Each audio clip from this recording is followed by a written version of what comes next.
প্রথম দফার মতো দ্বিতীয় দফা আপনারা দেখেছেন ব্যাপক একটা ভোট কিন্তু পড়েছে, প্রায় 92%-এর ওপরে ওভারঅল কিন্তু 142টা কেন্দ্রে ভোট পড়েছে। এবার মানুষের মধ্যে একটা কিন্তু কৌতূহল রয়েছে যে এইবারকার বিধানসভা ভোট কে আসবে, পশ্চিমবঙ্গের মসনদে কে আসবে। তো আজকে আমার এই ভিডিওতে আমরা টোটাল ডিসকাস করব কতগুলো এক্সিট মানে যেগুলো আপনার এক্সিট পোল বেরিয়েছে, তার মধ্যে নাম করা কিছু এক্সিট পোল তারা কি বলছে, কে জিতবে। আজকে কিন্তু আমি টোটালটা ডিসকাস করব এবং আমাদের কি কি পয়েন্টের ওপরে আমরা বলছি যে কোন দিকে হাওয়া বেশি, বিজেপির দিকে নাকি তৃণমূলের দিকে, সেটা কিন্তু ডিটেলসে আমরা ডিসকাস করব। দেখুন, স্বাধীনতার পরে বলতে পারেন যে এত শান্তিপূর্ণ ভোট পশ্চিমবঙ্গ কোনোদিন দেখেনি। মানে চারিদিকে 92%, 93% মানুষ হচ্ছে ভোট দিয়েছে। এবং সবচেয়ে বড় একটা কারণ হচ্ছে যারা এই ভোট দিত তারা এতদিন এসআইআরের কিন্তু একটা ভয় কাজ করেছে, কারণ নাম কেটে যাবে, নাম বাদ চলে যাবে। সেই জন্য কিন্তু তারা মানে যে যেখানে ছিল, পরিযায়ী শ্রমিক থেকে আরম্ভ করে যারা বড়লোক শ্রেণী, যারা হাই রাইজ বিল্ডিংয়ে বিভিন্ন সোসাইটিতে থাকে, যারা এতদিন ভোট দিত না, তারা কিন্তু ভোট কেন্দ্রে এসছে ভোট দিতে, এবং যার ফলে ওভারঅল কিন্তু ভোটের পার্সেন্টেজ এবার ব্যাপক ব্যাপক বৃদ্ধি পেয়েছে। তো এইবার আমি ডিসকাস করব কে কোন এক্সিট পোল, কী কী সংস্থা কোন কোন কাকে এগিয়ে রেখেছে। দেখুন, চাণক্য স্ট্র্যাটেজি বলে একটি এক্সিট পোল সংস্থা রয়েছে। তাদের মতে বিজেপি পাবে 150 থেকে 160, টিএমসি পাবে 130 থেকে 140। ম্যাট্রিক্স বলে আরেকটি সংস্থা রয়েছে, তাদের মতে বিজেপি পাবে 146 থেকে 161 এবং টিএমসি পাবে 135 থেকে 140। পোল ডায়েরি বলে আরেকটা এক্সিট পোল রয়েছে, তারা সংস্থা রয়েছে, তারা বলছে যে বিজেপি পাবে 142 থেকে 171 এবং টিএমসি পাবে 99 থেকে 127।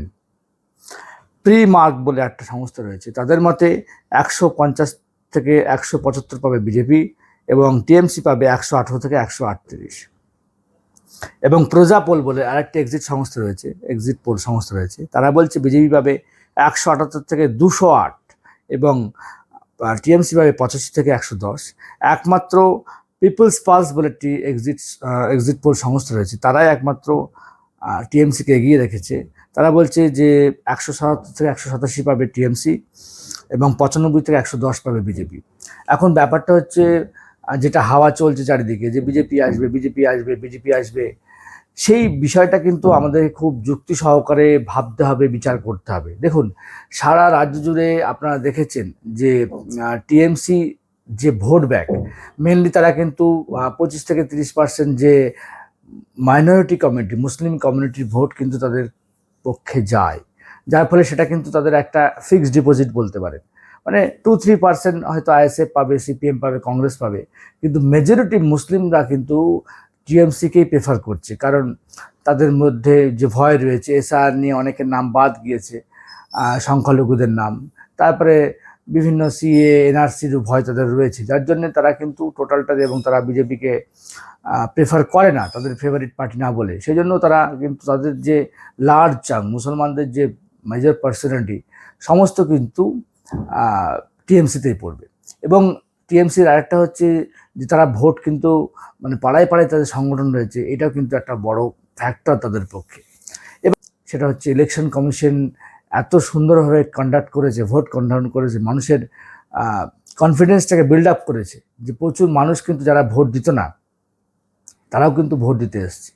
এবং বিভিন্ন ক্ষেত্রে দেখা গিয়েছে যে 21 লক্ষ 22 লক্ষ ভোট বেশি পড়েছে। এখন কারা ভোট দিয়েছে? এই 21 লক্ষ 22 লক্ষ লোক কিন্তু উচ্চবিত্ত মধ্যবিত্ত শ্রেণী কিন্তু ভোট দিতে এসছে। এবং এই ভোটটা কারা পাবে? বিজেপি পাবে না টিএমসি? কারণ উচ্চবিত্ত মধ্যবিত্ত শ্রেণী এদের কিন্তু সরকারি প্রকল্পের উপরে কোনো এরা ডিপেন্ড করে না, কন্যাশ্রী, শিক্ষাশ্রী, এই সমস্ত প্রকল্পের উপরে ডিপেন্ড করে না। এরা শুধুমাত্র গভর্নেন্সটা ভালো হলেই কিন্তু তারা হচ্ছে ভোটটা সেই দিকে তারা ভোটটা সুইং করে। সেক্ষেত্রে তারা টিএমসির যে গভর্নেন্স চলছে সেটাই তারা সন্তুষ্ট না, এবং এক্সপেক্ট করা হচ্ছে যে বাড়তি ভোটটা পড়েছে, 21 লাখ 22 লাখ যে বাড়তি ভোটটা পড়েছে, সেটা কিন্তু বিজেপির দিকেই সুইং খাবে। এটা কিন্তু একটা ট্রেন্ড। এবং 2 নম্বর যেটা হচ্ছে যে বিভিন্ন জায়গায় মানুষকে ভোট দিতে দেওয়া হতো না। আপনারা দেখেছেন আগের দিনই বিভিন্ন জায়গায় পলতায় বিভিন্ন জায়গায় অশান্তি হয়েছে। তো সেই সমস্ত জায়গায় গ্রামকে গ্রাম নাকি ভোট দিতে দেওয়া হতো না, তৃণমূলের যে মেশিনারি ছিল তারা ভয় দেখিয়ে রাখতো, তারা ভোট দিতে হিন্দুরা ভোট দিতে আসতে পারতো না, সেটা কিন্তু মানুষের মধ্যে থেকে ভয় দূরীভূত হয়েছে। কারণ 1 মাস ধরে প্রায় সেন্ট্রাল বাহিনী এরিয়া ডমিনেশন করেছে, বিভিন্ন যারা ক্রিমিনাল, যারা হচ্ছে পোল ভায়োলেন্স করে, ডিস্টারবেন্স করে, তাদেরকে ধরেছে। তার ফলে মানুষের কিন্তু ভোট দিতে আসতে পেরেছে ভোট কেন্দ্র অবধি, এবং শান্তিপূর্ণভাবে ভোট হয়েছে।